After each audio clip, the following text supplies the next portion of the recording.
أعوذ بالله من الشيطان الرجيم. بسم الله الرحمن الرحيم.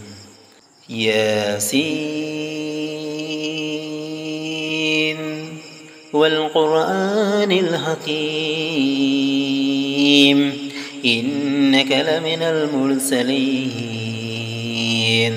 على صراط مستقيم تنزيل العزيز الرحيم لتنذر قوما ما أنذر آباؤهم فهم غافلون. لقد حق القول على أكثرهم فهم لا يؤمنون. إنا جعلنا في أعناقهم أغلالا فهي إلى الأذقان فهم مقمحون. وجعلنا من بين أيديهم سدا ومن خلفهم سدا فأغشيناهم فهم لا يبصرون. وسواء عليهم أنذرتهم أم لم تنذرهم لا يؤمنون. إنما تنذر من اتبع الذكر وخشي الرحمن بالغيب فبشره بمغفرة وأجر كريم. إنا نحن نحيي الموتى ونكتب ما قدموا وآثارهم وكل شيء أحصيناه في إمام مبين. واضرب لهم مثلا أصحاب القرية إذ جاءها المرسلون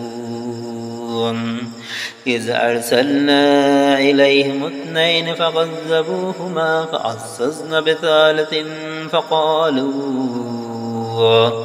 فقالوا إنا إليكم مرسلون. قالوا ما أنتم إلا بشر مثلنا وما أنزل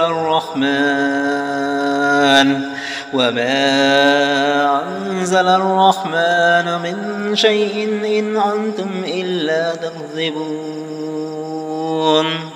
قالوا ربنا يعلم إنا إليكم لمرسلون وما علينا إلا البلاغ المبين. قالوا إنا تطيرنا بكم لئن لم تنتهوا لنرجمنكم وليمسنكم منا عذاب أليم. قالوا طائركم معكم أئن ذكرتم بل أنتم قوم مسرفون.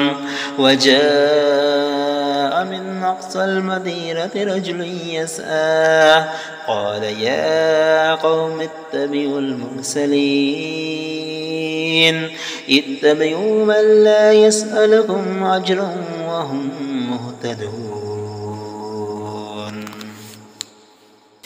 বাংলা তর্জমা হচ্ছে ইয়াসিন, শপথ প্রজ্ঞাময় কোরআনের, নিশ্চয়ই আপনি রসুলদের অন্তর্ভুক্ত, সরল পথের ওপর প্রতিষ্ঠিত। এ কোরআন প্রবল পরাক্রমশালী, পরম দয়ালু, আল্লাহর কাছ থেকে নাজিলকৃত, যাতে আপনি সতর্ক করতে পারেন এমন এক জাতিকে যাদের পিতৃপুরুষদেরকে সতর্ক করা হয়নি, সুতরাং তারা গাফেল। অবশ্যই তাদের অধিকাংশের ওপর সে বাণী অবধারিত হয়েছে, কাজে তারা ঈমান আনবে না। নিশ্চয়ই আমি তাদের গলায় চিবুক পর্যন্ত বেরি পড়িয়েছি, ফলে তারা ঊর্ধ্বমুখী হয়ে গেছে। আর আমি তাদের সামনে প্রাচীর ও পেছনে প্রাচীর স্থাপন করেছি, অতঃপর তাদেরকে আবৃত করেছি, ফলে তারা দেখতে পায় না। আর আপনি তাদেরকে সতর্ক করুন বা না করুন, তাদের পক্ষে উভয় সমান, তারা ঈমান আনবে না। আপনি শুধু তাকেই সতর্ক করতে পারেন যে জিকির এর অনুসরণ করে এবং গায়বের সাথে রহমানকে ভয় করে, অতএব তাকে আপনি ক্ষমা ও সম্মানজনক পুরস্কারের সুসংবাদ দিন। নিশ্চয়ই আমি মৃতকে জীবিত করি এবং লিখে রাখি যা তারা আগে পাঠায় ও যা তারা পেছনে রেখে যায়। আর আমি প্রত্যেক জিনিস স্পষ্ট কিতাবে সংরক্ষিত রেখেছি। আর আর তাদের কাছে বর্ণনা করুন এক জনপদ অধিবাসীদের দৃষ্টান্ত, যখন তাদের কাছে এসেছিলেন রসুলগণ, যখন আমি তাদের কাছে পাঠিয়েছিলাম দুজন রসুল, তখন তারা তাদের প্রতি মিথ্যা আরোপ করেছিল। অতঃপর আমি তাদের শক্তিশালী করেছিলাম তৃতীয় একজন দ্বারা। অতঃপর তারা বলেছিল, নিশ্চয়ই আমরা তোমাদের কাছে প্রেরিত হয়েছি। তারা বলল, তোমরা তো আমাদের মতোই মানুষ, রহমান তো কিছুই নাজিল করেননি, তোমরা শুধু মিথ্যাই বলছ। তারা বলল, আমাদের রব জানেন, নিশ্চয়ই আমরা তোমাদের কাছে প্রেরিত হয়েছি, আর স্পষ্টভাবে প্রচার করাই আমাদের দায়িত্ব। তারা বলল, আমরা তো তোমাদেরকে অমঙ্গলের কারণ মনে করি। যদি তোমরা বিরত না হও, তোমাদেরকে অবশ্যই পাথরের আঘাতে হত্যা করব এবং অবশ্যই স্পর্শ করবে তোমাদের ওপর আমাদের পক্ষ থেকে যন্ত্রণাদায়ক শাস্তি। তারা বলল, তোমাদের অমঙ্গল তোমাদের সাথেই। এটা কি এজন্য যে তোমাদেরকে উপদেশ দেওয়া হচ্ছে, বরং তোমরা এক সীমা লঙ্ঘনকারী সম্প্রদায়। আর নগরের প্রান্ত থেকে এক ব্যক্তি ছুটে আসলো। সে বলল, হে আমার সম্প্রদায়, তোমরা রসুলদের অনুসরণ করো তাদের, যারা তোমাদের কাছে কোনো প্রতিদান চায় না এবং যারা সৎপথ প্রাপ্ত। আর আমার কি যুক্তি আছে যে যিনি আমাকে সৃষ্টি করেছেন এবং যার কাছে আমাকে ফিরিয়ে নেওয়া হবে, আমি তার ইবাদত করব না।